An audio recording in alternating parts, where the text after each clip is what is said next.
Hi guys, Totallydubbed here, and today I'm doing a video review on the Logitech G915 and the 815. Both keyboards are pretty similar other than the fact that one is wireless using the Lightspeed technology from Logitech and the other one is a wired keyboard. Both keyboards have got the Calith or Calith, however you want to see it, low profile switch, and there's 3 switches to choose from. I'll get into those in a little bit, but the ones I have in front of me are both the clicky blue switch.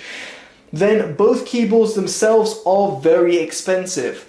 This one is £210 and that one is £170. That's a lot of money to spend on a gaming keyboard. Now in this review I'll be comparing it to some of its competitors, namely from Roccat, who have a low profile designed keyboard as well, and also Logitech's very own G613, which was a wireless gaming keyboard which originally was around £160 but now can be found for only £90. Still quite expensive, but in the grand scheme of things in comparison to these two keyboards, it's absolutely peanuts in terms of price wise.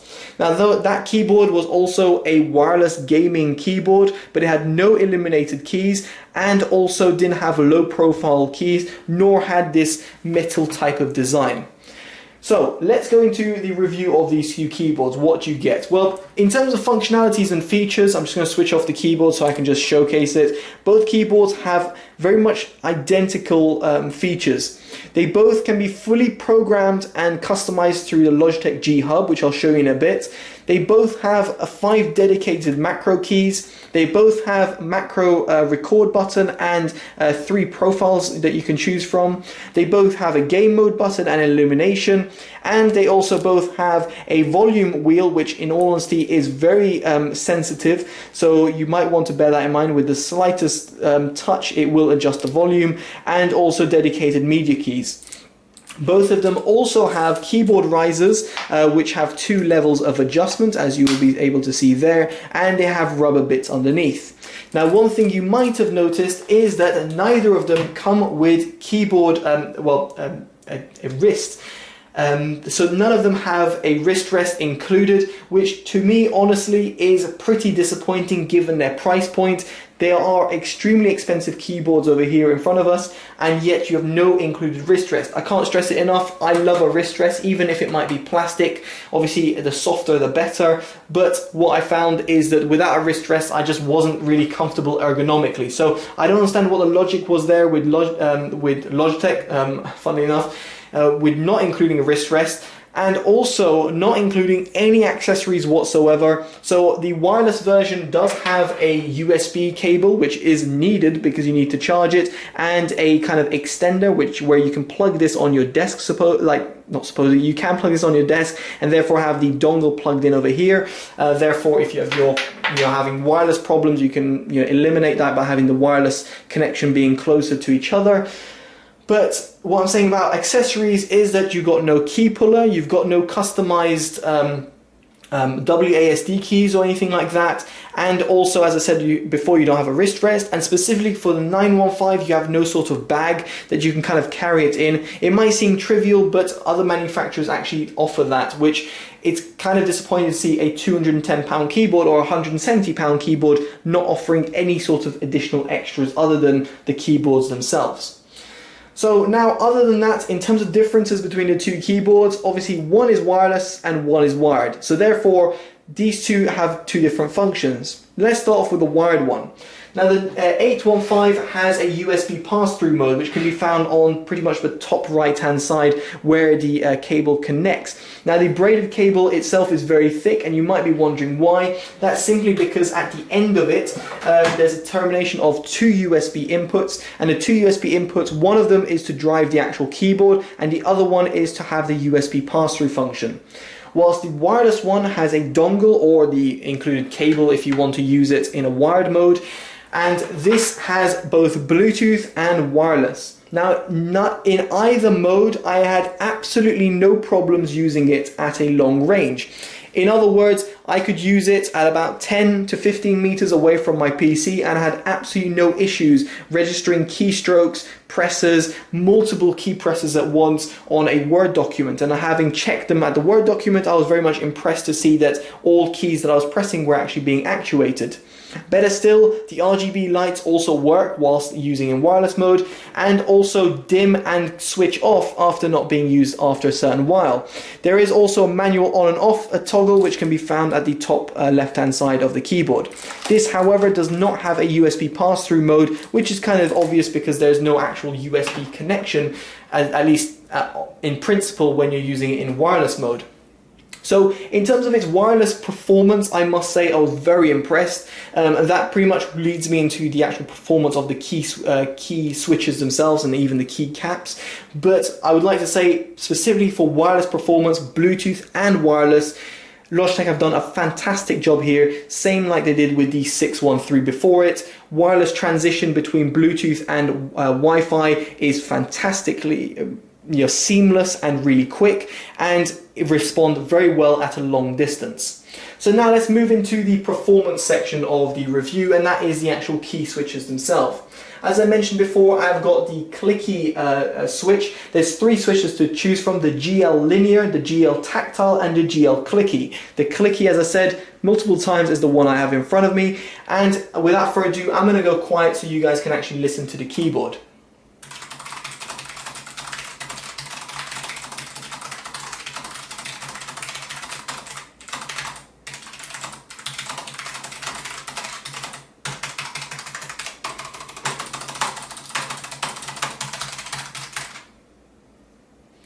So there we go, that was a quick little sound demo. What I found is that yes, the switches, as the name would suggest, very clicky, very loud key switches themselves.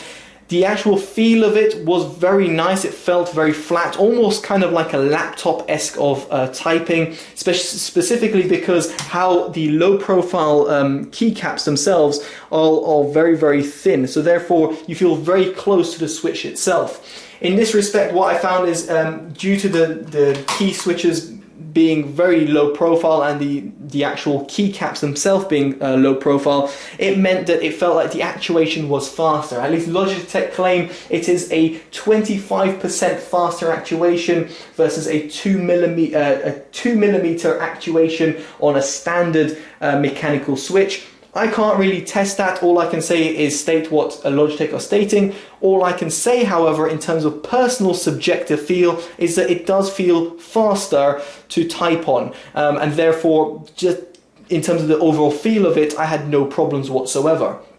Now, of course, your mileage may vary. You might prefer more of a normal key sort of depth and also the key switch.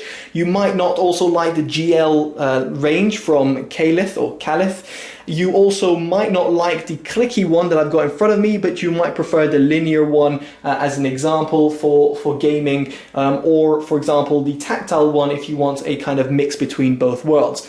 That is purely subjective. I'm not going to tell you which is best for which. That is really depending on what you want. The general rule of thumb is that clicky is made for people who like sound and like a clicky sort of feedback.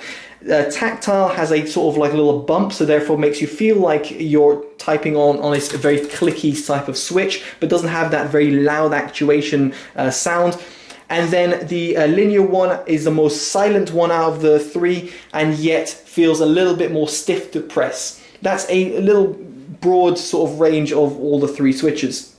Now, in terms of the actual feel of it when it came to gaming and when it came to actual typing itself, I had no problems whatsoever, no performance issues, even over wireless or even Bluetooth to my Android phone. I have no latency problems. I was very much impressed specifically with the 915 on how it responded. So for example, if I was away from keyboard, AFK in other words, and it was completely dark, so therefore on power saving mode, and I would press H, for example, to type hello, the H would automatically respond to that. It wouldn't take H to wake it up and then a H to press it to actuate it, if that makes sense. If you've got more questions, ask me down in the comments below.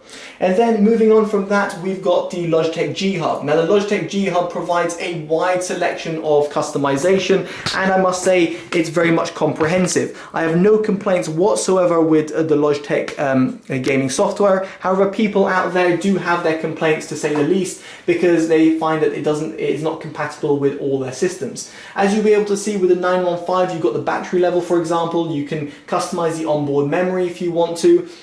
Then in terms of customizing the actual software via the software itself, The light sync technology has all different presets that you can choose, or even for you to manually make your own lighting schemes.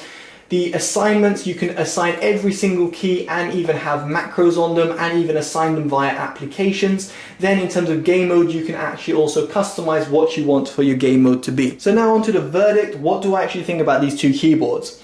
Well, it's really easy to say that these keyboards are really well built. They're really nice looking. They've got 3 different switches to choose from, so therefore they're not telling you that you should use a certain switch over another one. You've got that customization. They've got programmable keys. They've got a software which is really comprehensive and allows you full suite of customization. And also the actual performance, be it on wireless or wired, is fantastic. And the low profile design and the design of the keyboard itself is very sleek and stylish and very modern for a 2019 keyboard. My problem, however, comes from the actual price of it. Really, if you look at it on paper, the 915 over the 613, the Logitech 613, is essentially offering a low profile switch and RGB keys. That's pretty much it. It is even taking away a wrist rest, which to me doesn't really scream to me of a £210 keyboard is really surpassing its predecessor that costs now £90 to £95. Which in all honesty is my kind of complaint about these keyboards. They're just too expensive for me to go and actively recommend. If you think of £210, you could buy yourself a nice 144Hz gaming monitor, or you could even go out there and get yourself a decent graphics card or even a processor. Why would you go out and spend that much money on a keyboard?